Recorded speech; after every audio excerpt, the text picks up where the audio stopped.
Sebuah mobil pick-up sembari menghidupkan speaker yang mengeluarkan suara khas pedagang es krim keliling terdengar menghiasi pagi itu.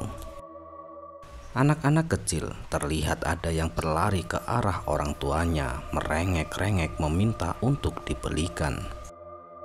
Dan ada pula yang tengah berlari-lari menuju ke arah mobil sembari memegang uang kertas yang berkibar tertiup angin. Mobil pick-up berwarna biru itu pun berhenti di tempat yang sedikit luas dengan terus menyalakan suara tersebut. Tidak berselang lama, anak-anak itu berteriak-teriak, "Om, 2000 ya om, aku juga om, 4000. Teriakan-teriakan dari bocil-bocil yang berebut untuk meminta dilayani terlebih dahulu. Mereka pun mengantri untuk membeli es krim keliling yang lewat di sekitar rumah mereka. Iya, sabar, antri dulu, semuanya pasti kebagian kok," ucap Pak Bambang, penjual es krim tersebut. Ya, Pak Bambang keliling jualan dengan menggunakan mobil pick-up bututnya. Pak Bambang tidaklah sendiri, melainkan ia ditemani anak laki-lakinya yang bernama Zaki yang waktu itu sudah berumur 20 tahun. Dan dia yang mengemudikan mobil keberuntungan mereka, yakni sebuah mobil pick-up berwarna biru tua. Usai melayani pembeli, Zaki pun kemudian mengemudikan mobilnya lagi untuk pindah ke lokasi yang lain. Mereka biasanya berjualan mulai sekitar jam 9 pagi dan pulang tergantung kemauan mereka.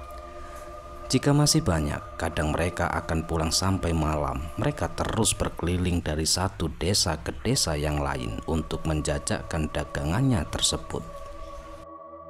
Sembari keliling, Zaki yang mengemudikan mobil, sedangkan Pak Bambang menyiapkan segala sesuatu untuk melayani para pembeli yang nanti akan membelinya. Dan beberapa saat kemudian, ada bocil yang teriak-teriak akan membeli es krimnya. "Om, es krimnya om, es." Akhirnya Zaki pun menghentikan mobilnya dan Pak Bambang pun segera melayani bocil itu. Sesekali Pak Bambang mengelap keringatnya dengan handuk kecil yang dikalungkan di leher. Hari itu es krim yang mereka jual lumayan laris, akan tetapi keuntungan yang mereka dapat hanya segitu-segitu saja. Seusai dagangan tinggal sedikit, Pak Bambang pun memutuskan untuk mengajak Zaki segera pulang. "Zak, ayo kita pulang dulu nak." "Oh iya pak, siap pak." Sesampainya di rumah, istri Pak Bambang yang bernama Bu Lastri waktu itu sedang menyapu halaman rumah. Usai memarkirkan mobilnya, Pak Bambang dan juga Zaki diminta untuk masuk ke dalam rumah dan meminta mereka untuk segera makan. Saat itu, Pak Bambang dan juga Zaki akhirnya memilih terlebih dahulu untuk duduk di depan teras rumah sembari mencari angin untuk menghilangkan rasa lelah. Ketika mereka sedang duduk di depan teras, tiba-tiba saja ada tetangga yang lewat dan kemudian menyapa mereka. "Pak, udah pulang pak?" tanya seseorang ibu-ibu. "Iya bu, alhamdulillah bu." Es krimnya masih ada pak?" "Oh masih bu, tapi tinggal dikit." "Kalau gitu, kalau boleh saya ingin beli pak buat anak-anak saya pak." "Oh tentu boleh bu, bentar-bentar ya, saya ambilin dulu." Dan pada saat itu Pak Bambang pun langsung bangkit dan kemudian melayani tetangganya yang ingin membeli sisa jualannya itu. Setelahnya Pak Bambang pun kembali duduk lagi di kursi depan teras rumahnya. Kemudian Pak Bambang dan juga Zaki setelah rehat sebentar, mereka pun bergantian untuk segera mandi. Dan kemudian dilanjut makan bersama-sama. Sementara Bu Lastri masih menyapu halaman rumah dan beberapa saat setelahnya Bu Lastri pun telah usai. Kemudian Bu Lastri pun menghampiri Pak Bambang dan juga Zaki untuk makan bersama-sama. Saat mereka sedang makan bersama-sama, tiba-tiba saja ada tamu yang datang, yaitu temannya Pak Bambang yang bernama Pak Sakib. Ya, Pak Sakib adalah teman lama sekaligus teman dekat Pak Bambang.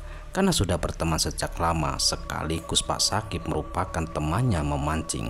Akan tetapi untuk saat ini Pak Bambang jarang sekali memancing karena kesibukan untuk berjualan. Dan pada saat itu Pak Bambang pun langsung bangkit dan dia pun segera menghampiri tamunya itu. "Walah Sakip, tumben kamu datang ke sini Kip. Ayo masuk," tawar Pak Bambang kepada Sakip. "Gak usah Pak, kita ngobrol aja di depan." "Oh ya sudah, ayo duduk dulu," jawab Pak Bambang. Dan kemudian Pak Sakip pun duduk di depan teras rumah sembari mengobrol-ngobrol. Sementara Bu Lastri yang berada di dalam penasaran dengan siapa yang datang, ia pun memutuskan untuk keluar. Setelah Bu Lastri keluar dan tahu jika ternyata tamunya itu adalah Pak Sakip, dia pun langsung beranjak ke dapur untuk membuatkan minuman dan menyajikan cemilan untuk tamunya itu. Waktu itu masih menunjukkan pukul 4 sore dan mereka mengobrol asik tentang berbagai hal karena sudah lama tidak pernah bertemu.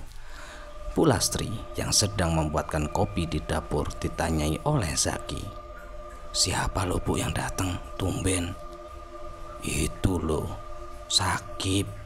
"Oh, kirain siapa Bu?" Sesaat kemudian Bu Lastri pun mengantarkan kopi tersebut ke depan dan memberikan beberapa cemilan untuk tamunya itu. "Silakan Pak, diminum dulu." Iya Bu, terima kasih banyak ya Bu. Malah jadi ngerepotin gini saya Bu." "Oh nggak apa-apa Pak, silakan diminum dan dimakan dulu." Usai Bu Lastri masuk kembali ke dalam rumah, Pak Bambang dan juga Pak Sakip melanjutkan mengobrolnya. "Gimana Pak, dagangannya laris toh?" tanya Pak Sakip. "Ya alhamdulillah Kip, akhir-akhir ini lagi laris." Ketika malam hari keluarga Pak Bambang tengah berkumpul di ruang tengah, Pak Bambang dibantu oleh Bu Lastri untuk menghitung hasil pendapatan mereka. Kemudian mereka membagi antara uang untung dan juga uang modal. Setelahnya Bu Lastri mendadak mengeluh karena merasa perharinya hanya segitu saja pendapatannya. Kemudian Bu Lastri pun berucap, "Pak, gimana Pak? Kalau seperti ini terus kita mah nggak bisa nabung Pak. Kalau kita tambah lagi porsinya atau kita rubah aja variannya gimana Pak? Biar kita itu bisa dapat untung lebih. Bahkan kita bisa menabung Pak. Tentu harganya juga nanti kita rubah," ujar Bu Lastri. "Nah kalau itu saya sependapat Bu. Nanti di dalam es krimnya kita kasih isian dikit-dikit, kayak kacang ataupun apalah kita potong-potong kecil-kecil," timpal Zaki. "Dan nanti dijualnya per porsi nggak boleh eceran. Untuk yang rasa dan nanti boleh dihargai 10.000. Gimana Pak Bu?" "Ya kalau ibu mah setuju saja Nak, itu ide bagus. Tinggal bapakmu itu gimana, setuju tidak? Gimana Pak?" "Kalau bapak mah setuju saja. Ya sudah, kita coba aja dulu. Siapa tahu nanti menjadi rezeki kita untuk kita semua." Pak Bambang dan juga Bu Lastri pun akhirnya setuju dan mungkin besok mereka akan memulai mencobanya sebagai testi untuk dimakan sendiri. "Besok kita nggak usah dagang dulu, kita coba dulu buat yang baru." Akhirnya malam itu Zaki membantu Bu Lastri dalam menyiapkan beberapa keperluan apa saja untuk esok harinya. Setelah selesai, karena malam sudah semakin larut, akhirnya mereka pun memutuskan untuk tidur lebih awal karena sudah lelah sekali. Singkat cerita, suara ayam mulai berkokok di pagi hari. Itu menandakan jika pagi telah tiba dan mereka akan memulai aktivitas seperti biasanya. Pagi itu, Bu Lastri dan juga Zaki memilih pergi ke pasar untuk membeli kebutuhan yang diperlukan. Segeralah mereka pun beranjak pergi ke pasar menggunakan sepeda motor yang mereka miliki. Sementara Pak Bambang, ia sibuk sekali mengecek dan juga mencuci mobilnya itu supaya terlihat kinclong. Ya, mobil tersebut merupakan warisan dari almarhum orang tuanya dan dulu banyak sekali kenangan yang telah mereka alami bersama-sama. Beberapa saat kemudian, Bu Lastri dan juga Zaki pun sampai di pasar. Segeralah Bu Lastri membeli bahan-bahan yang sudah dicatat dari rumah sebelumnya. Kemudian mereka pun berkeliling pasar dari satu lapak ke lapak yang lain untuk membeli beberapa keperluan yang memang dijual secara terpisah, dan semuanya sudah terbeli. Kemudian mereka pun segera beranjak pulang. Sesampainya di rumah, waktu itu Pak Bambang juga sudah usai mengelap mobilnya. Bu Lastri dan juga Zaki pun mengucapkan salam kemudian dibalas oleh Pak Bambang. Dan pada saat itu mereka bertiga pun langsung meracik menu barunya itu untuk pembuatan es krimnya. Untuk masalah racikan diserahkan kepada Pak Bambang dan untuk isiannya diserahkan kepada Bu Lastri dan juga Zaki. Mereka pun sibuk dengan bagiannya masing-masing, dan setelah beberapa saat kemudian, karena mereka hanya membuat sedikit untuk testi apakah sudah enak atau belum nantinya. Setelah varian baru jadi, mereka pun mencoba satu persatu dan ternyata rasanya sesuai dengan ekspektasi mereka. "Gimana Pak rasanya?" tanya Bu Lastri kepada suaminya yang sedang mencicipi varian barunya itu. "Wah, kalau ini sih enak banget Bu, cocok banget." "Ya Bu, ini bener-bener enak," timpal Zaki. Akhirnya mereka pun sepakat untuk menjual varian barunya itu. Keesokan harinya, Pak Bambang dan juga istrinya menyiapkan dagangan, sementara Zaki memanaskan mobilnya. Setelah semuanya usai, Pak Bambang dan juga Zaki pun beranjak untuk memulai berjualan. Mereka juga memasangkan sebuah tulisan yang digantung di bagian belakang pick-up yang bertuliskan es krim varian baru. Tak lupa, Zaki menyalakan speaker khas para penjual es krim keliling pada umumnya. Awalnya banyak dari mereka yang tertarik dan penasaran hingga akhirnya berujung membeli. Namun untungnya sesuai ekspektasi mereka karena memang rasanya benar-benar enak. Penjualan menu terbaru mereka bisa dibilang sangat berhasil dan Pak Bambang dan juga Zaki pun semakin bersemangat. Tak sia-sia mereka mengeluarkan modal lebih jika nantinya bisa untung. Bahkan Pak Bambang sempat kewalahan jika ada beberapa pembeli yang saling berebutan. Zaki pun akhirnya turun dari depan dan menuju ke arah belakang untuk membantu Pak Bambang melayani para pembeli yang kebanyakan dari kalangan anak-anak. Akhirnya sore hari dagangan mereka pun ludes terjual, terutama varian baru mereka. Mereka pun segera beranjak untuk pulang, dan setibanya di rumah, Pak Bambang dengan semangat langsung menceritakan antusias para pembeli yang berbondong-bondong membeli menu varian barunya itu. "Gimana Pak penjualannya?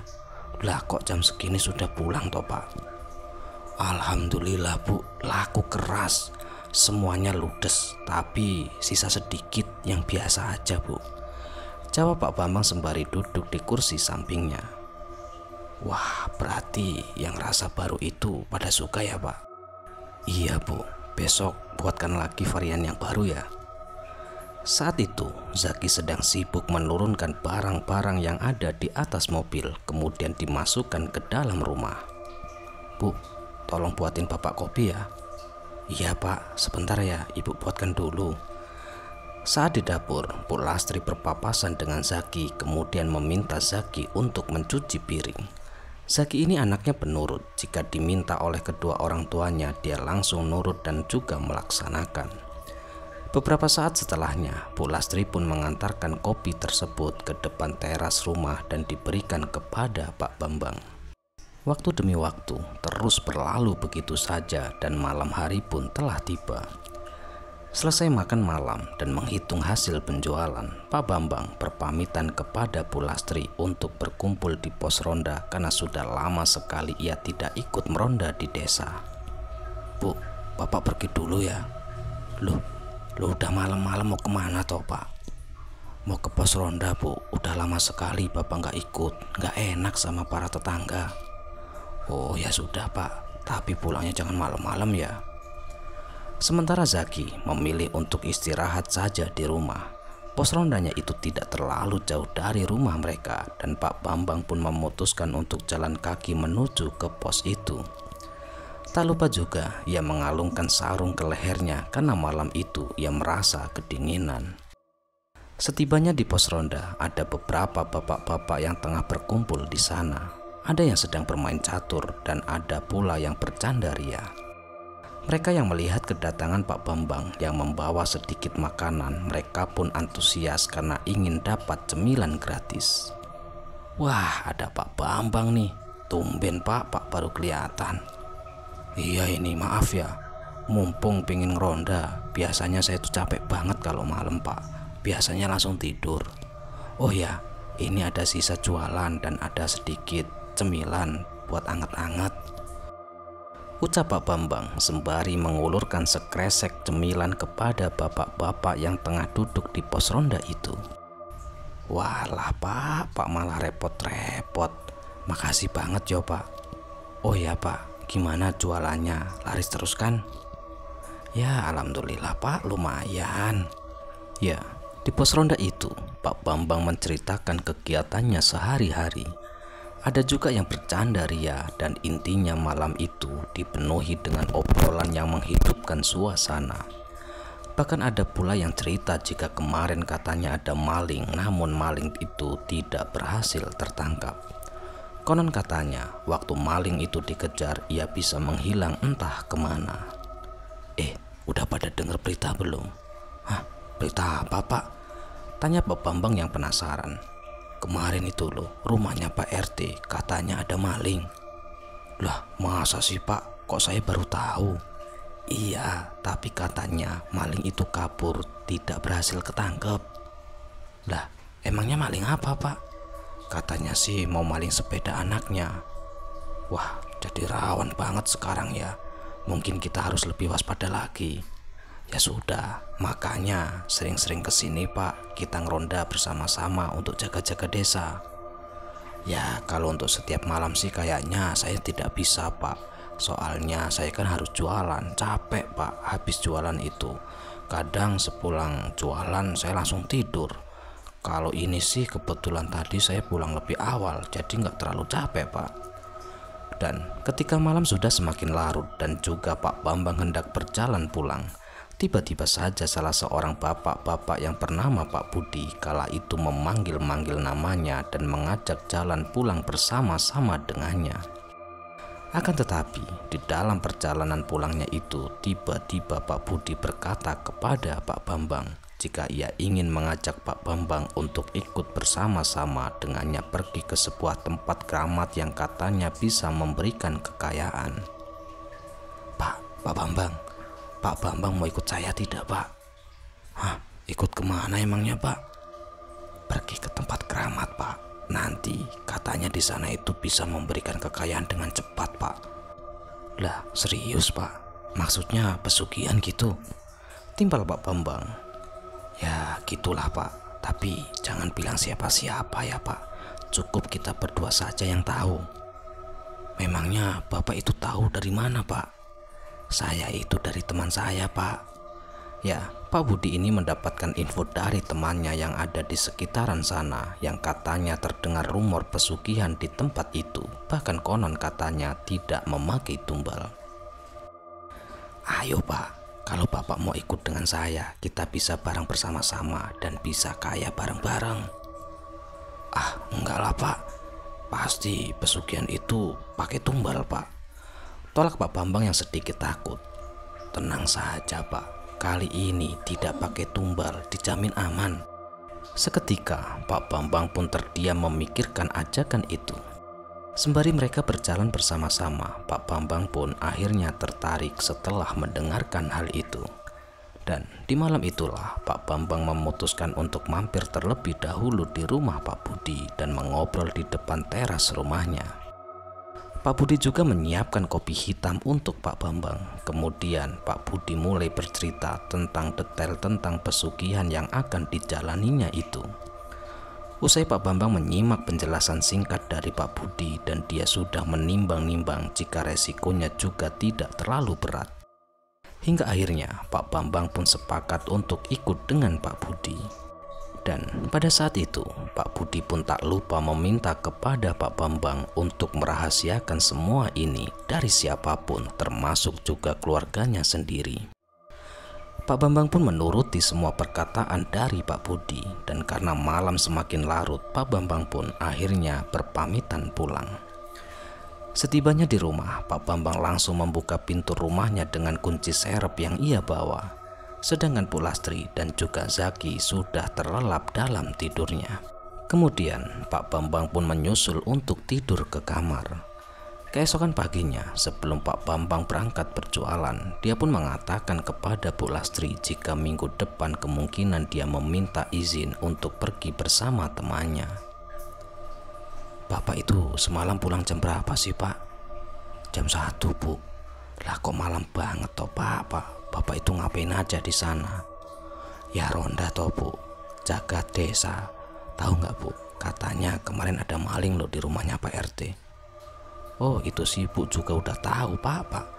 Loh, kenapa Ibu nggak cerita sama Bapak?" "Ibu juga lupa soalnya, Pak, mau cerita ke Bapak." "Oh iya, Bu. Minggu depan kayaknya Bapak mau pergi bersama teman Bapak." "Lah, emang Bapak mau pergi kemana, Pak?" "Ada urusan sebentar, Bu." "Oh gitu toh, Pak. Ya sudah, tapi jangan lama-lama, Pak, kan harus jualan." Kemudian Pak Bambang dan juga Zaki pun berangkat berjualan lagi. Seperti biasa, banyak sekali pembeli yang mengantri untuk mendapatkan varian barunya itu. Namun entah apa yang dipikirkan oleh Pak Bambang, padahal dagangannya laris manis. Akan tetapi, Pak Bambang ini malah ingin sesuatu yang lebih dan malah tertarik untuk menjalani pesugihan yang katanya bisa mendapatkan uang cepat dan juga mudah tanpa harus susah payah. Hari itu, jualannya juga laku keras sampai habis tidak tersisa. Tidak seperti biasanya, dan waktu itu masih pukul 11 siang, namun mereka sudah langsung pulang menuju ke rumah. Beberapa saat kemudian, setelah sampai di rumah, akhirnya Pak Bambang pun memilih untuk tidur siang terlebih dahulu, begitu juga dengan Zaki. Singkat cerita, hari Minggu pun telah tiba. Pagi itu, setelah selesai sarapan, Pak Bambang pun berpamitan kepada Bu Lastri dan juga Zaki. Akhirnya hari itu dia tidak berjualan karena Pak Bambang harus pergi. Pak Bambang pergi menuju ke rumah Pak Budi dan beberapa saat kemudian dia pun akhirnya sampai di rumahnya. Ternyata kala itu Pak Budi sudah menunggu di depan teras rumah, dan setelah Pak Bambang datang menghampiri, mereka berdua pun segera berangkat menuju ke lokasi yang mereka tuju. Mereka berdua menuju ke sana dengan menggunakan motor milik Pak Bambang. Pak Budi yang berada di depan karena dia yang paham arahnya. Perjalanan yang mereka tempuh itu cukup jauh karena tempatnya berada di daerah pelosok. Setelah menempuh perjalanan kurang lebih 3 jam lamanya menggunakan sepeda motor, akhirnya mereka berdua pun tiba di tempat keramat itu. Ternyata di sana ada juru kunci yang bernama Mbah Waluyo. Kemudian Pak Budi pun mengajak Pak Bambang untuk menyambangi rumah Mbah Waluyo terlebih dahulu. Setelah mengetuk pintu beberapa kali, keluarlah sesosok kakek-kakek tua sembari memegangi batang rokok yang ada di jari tengahnya. Kemudian mereka pun diminta untuk masuk ke dalam rumah dan menjelaskan maksud kedatangan mereka. Maaf Mbah, kami datang ke sini ingin melakukan ritual di tempat keramat yang ada di sini untuk mendapatkan kekayaan. Apakah semua itu benar ada, Mbah?" "Iya, itu benar. Nanti kalian harus melakukan ritual pertapaan terlebih dahulu. Apakah kalian sanggup?" Iya Mbah, kami sanggup. Kami ingin jadi orang kaya, Mbah." "Kalau begitu, nanti malam kamu harus melakukan pertapaan." Malam hari pun telah tiba setelah mereka berdua menyiapkan segala sesuatu sesajen. Mulai dari kemenyan, kembang 7 rupa, dan juga minyak-minyak wangi yang tak tahu namanya itu apa. Pak Bambang dan juga Pak Budi kemudian melakukan ritual pertapa di tempat keramat itu. Dan pada saat itu, Mbah Waluyo pun mengatakan jika nanti akan muncul sesosok kucing hitam dari balik pohon itu, maka ambillah dan bawalah ke rumah Mbah Waluyo, dan itu adalah pertanda bahwa tapa mereka telah berhasil. Selama kalian bertapa, jangan lupa bacakan mantra yang saya ajarkan nanti. Dan jika ada gangguan, jangan dihiraukan. Baik, Mbah. Ini mantranya. Kalian rapalkan nanti Dan ingat, nanti jika muncul sosok kucing hitam dari balik pohon itu, maka kalian ambil dan segera bawa ke rumahku. Itu tandanya tapak kalian telah berhasil. Apa kalian paham?" Iya mbah, kami paham." "Baguslah kalau begitu. Aku tinggal dulu, dan jika sudah berhasil, nanti kalian bisa kembali ke rumahku." Kemudian mereka berdua pun mengangguk perlahan-lahan menjawab ucapan dari Mbah Waluyo. Dan pada saat itu mereka pun lanjut duduk bertapa dengan duduk bersila di hadapan sebuah pohon besar keramat yang tepat di hadapannya sudah ada beberapa sesajen dari Mbah Waluyo. Mulailah mereka merapalkan mantra-mantra tersebut sembari mulutnya terus berkomat-kamit. Dan suasana di pohon keramat itu sangat mengerikan. Hawanya juga mencekam, hembusan angin kencang membuat mereka berdua merasakan hawa dingin, apalagi saat itu mereka tidak mengenakan jaket sama sekali. Sesaat kemudian, tiba-tiba saja mereka dikejutkan dengan suara derap langkah kaki yang terseok-seok di atas dedaunan yang kering. Seketika mereka pun langsung merinding, namun mereka mencoba tetap fokus, tetap melakukan tapaan sesuai pesan dari Mbah Waluyo untuk tidak menghiraukan gangguan apapun yang mendatangi mereka. Suara langkah kaki itu semakin mendekat ke arah mereka, dan langkah kaki itu berhenti tepat berada di belakangnya. Setelahnya, suara itu pun menghilang begitu saja. Mereka pun kembali lega. Akan tetapi beberapa saat kemudian mereka kembali dikejutkan lagi dengan bau busuk yang sangat menyengat, dan baunya itu seperti bau bangkai. Ternyata tepat di depan mereka muncullah sesosok pocong, dan sosok itu menatap tajam ke arah mereka berdua. Wajahnya sangat hancur mengerikan dan dipenuhi dengan noda-noda darah dan juga nanah. Pak Bambang dan juga Pak Budi langsung gemetar kala melihat sosok pocong tersebut. Mereka pun sampai keringatan dingin, namun mereka harus terus merapalkan mantra-mantra dan tetap mencoba untuk melawan rasa takutnya itu. Hingga sesaat kemudian, sosok pocong itu pun menghilang entah kemana dan hanya meninggalkan sebuah kepulan asap hitam di depan pohon itu. Setelahnya, hembusan angin kencang seperti puting beliung datang, dan anehnya hanya berpusat pada pohon keramat tersebut. Mereka berdua pun seperti terasa akan terseret oleh angin itu karena sangat kencang sekali. Akan tetapi mereka masih mencoba tetap fokus membacakan mantra-mantranya. Meskipun sebenarnya mereka gentar, hingga beberapa menit kemudian angin itu pun mulai reda dan mereka terus mendengar ada suara kucing yang nyaring sekali bunyinya. Dan terdengar pula suara langkah kaki dari pohon keramat itu, dan muncullah 2 ekor kucing hitam tepat di hadapan mereka. Setelah kucing itu menampakkan diri, kucing tersebut hanya diam dan tidak bersuara lagi, hanya menatap ke arah Pak Bambang dan juga Pak Budi. Segera mereka berdua pun mengambil kucing itu, meskipun awalnya mereka merasa ragu dan juga takut. Setelah mereka berdua kembali ke rumah Mbah Waluyo dan langsung menunjukkan 2 kucing tersebut, Mbah Waluyo pun kemudian memberikan wejangan kepada mereka. "Ingat, kalian harus merawat kucing tersebut di dalam sebuah ruangan khusus. Dan jangan lupa, kalian juga harus memberikan makan daging ayam mentah setiap malam Jumat pada kucing itu." Baik Mbah, kami paham." "Dan satu lagi, kalian harus menyiapkan sesajennya dan diletakkan di sebuah nampan. Jangan sampai kucing itu ketahuan oleh orang lain selain kalian. Ingat itu." Dan pada akhirnya mereka pun berpamitan untuk pulang. Sedangkan Mbah Waluyo tak mengungut biaya sepeser pun. Akan tetapi Pak Bambang dan juga Pak Budi tetap memberikan 2 bungkus rokok untuk Mbah Waluyo karena merasa tak enak kepadanya. Untungnya mereka sudah menyiapkan rokok itu karena Pak Budi sudah diberitahu oleh temannya waktu itu.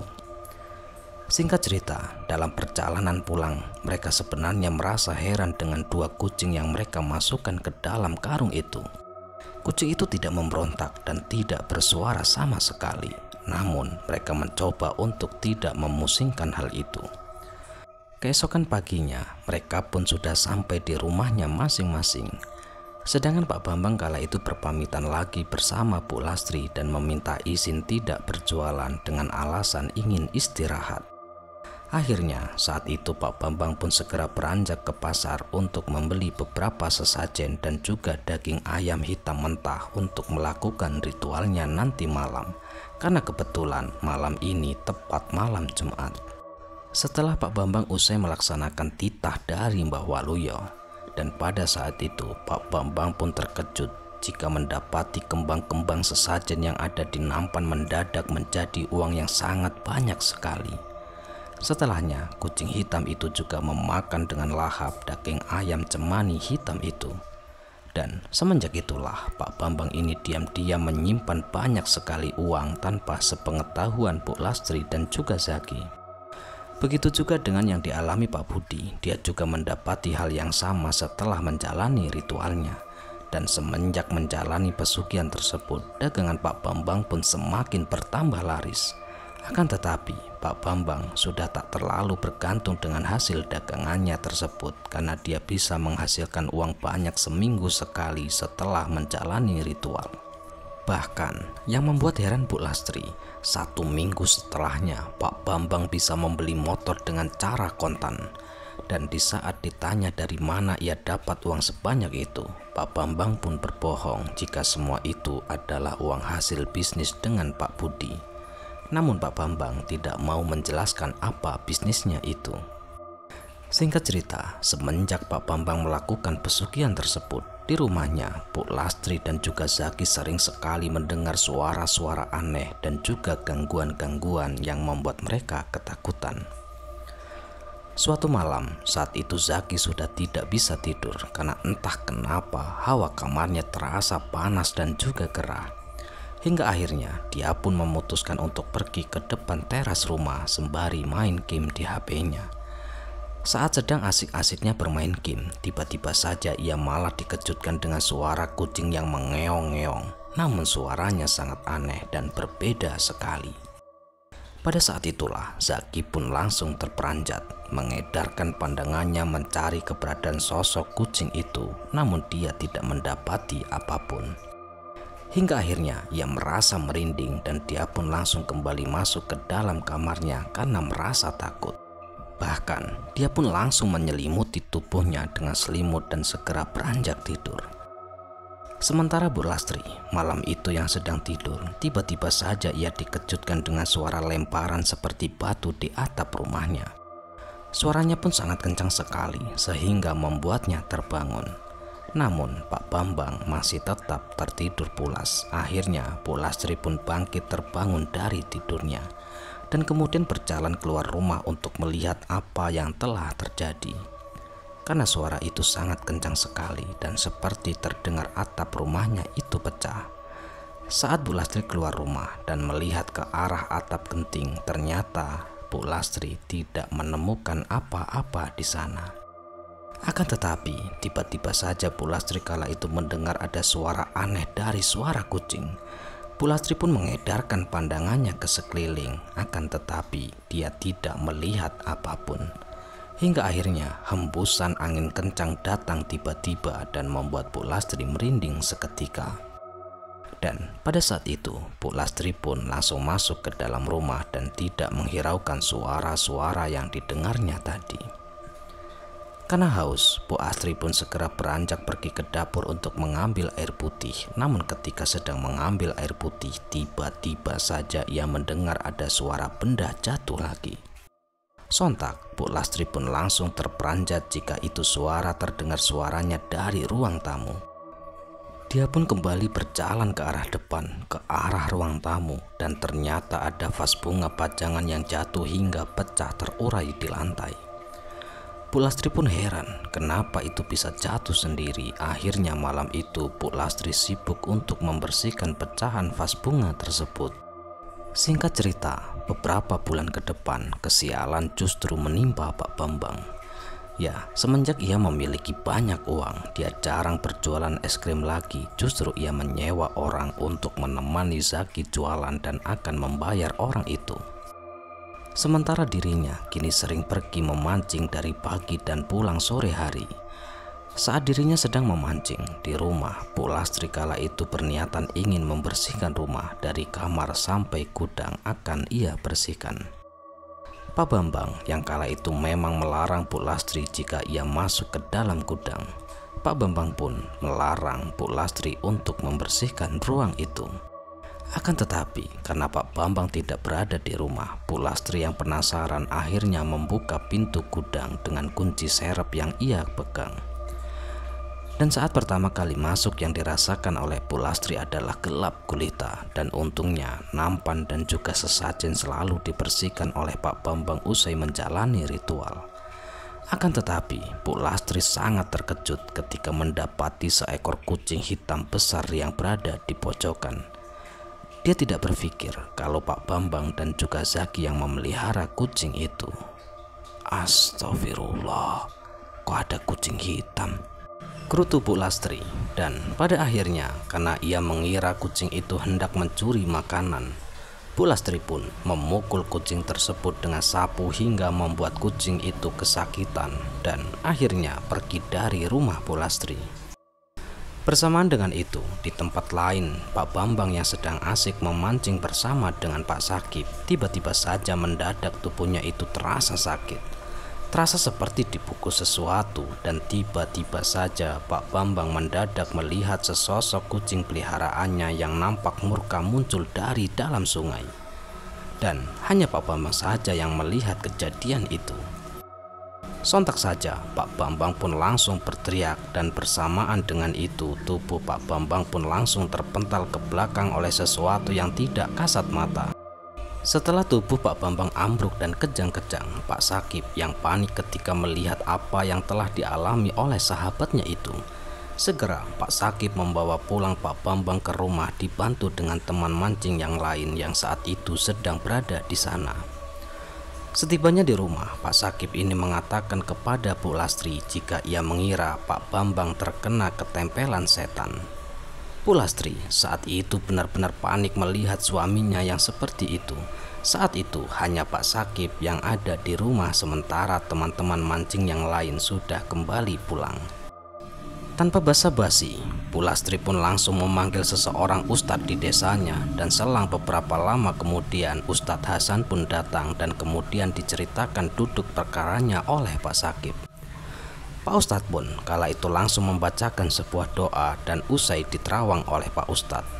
Pak Ustadz pun mengatakan bahwa dugaan Pak Sakip salah karena sebenarnya sosok yang mengganggu Pak Bambang ini adalah sesosok yang murka gara-gara ia terikat janji dengannya. Dan janjinya itu dilanggar, yaitu kucing hitam yang telah diketahui oleh orang lain selain Pak Bambang sendiri. Bahkan Ustadz Hasan pun mengatakan sejujur-jujurnya jika Pak Bambang ini sebenarnya sudah melakukan perjanjian dengan iblis yang merasuki dirinya dan telah melakukan pesugihan. Kemudian Ustadz Hasan pun meminta untuk diambilkan segelas air putih. Setelahnya, air itu pun didoakan oleh Pak Ustadz dan diberikan kepada Pak Bambang. Setelah meminum air doa itu, Pak Bambang pun langsung memuntahkan darah kental berwarna hitam dari mulutnya. Dan itu artinya ilmu hitam yang melekat di tubuhnya sudah berhasil dikeluarkan. Pak Bambang bersyukur karena dirinya masih bisa terselamatkan sebelum benar-benar terjungkal ke lembah kesesatan yang lebih dalam. Untungnya waktu itu istri dan juga anaknya sudah mau memaafkan kelakuan ayahnya tersebut. Dan kini Pak Bambang mencoba untuk berubah menjadi pribadi yang lebih baik lagi. Ya, sekian kisah kali ini. Semoga kisah kali ini bisa menghibur dan bisa menemani waktu istirahat teman-teman dimanapun berada. Dan kami ucapkan mohon maaf yang sebesar-besarnya jika ada kata-kata yang salah yang kami sampaikan di dalam cerita. Dan kami ucapkan terima kasih banyak kepada teman-teman semua yang selalu mendukung kami. Semoga amal kebaikan teman-teman dibalas oleh Allah Subhanahu wa Ta'ala berupa hal-hal yang lebih baik dan lebih bermanfaat dalam kehidupan kita semua. Sekali lagi saya Tony mengucapkan mohon maaf yang sebesar-besarnya jika ada kata-kata yang salah yang kami sampaikan di dalam cerita. Bye, sampai jumpa di cerita-cerita selanjutnya. Akhirul qouli wassalamualaikum warahmatullahi wabarakatuh.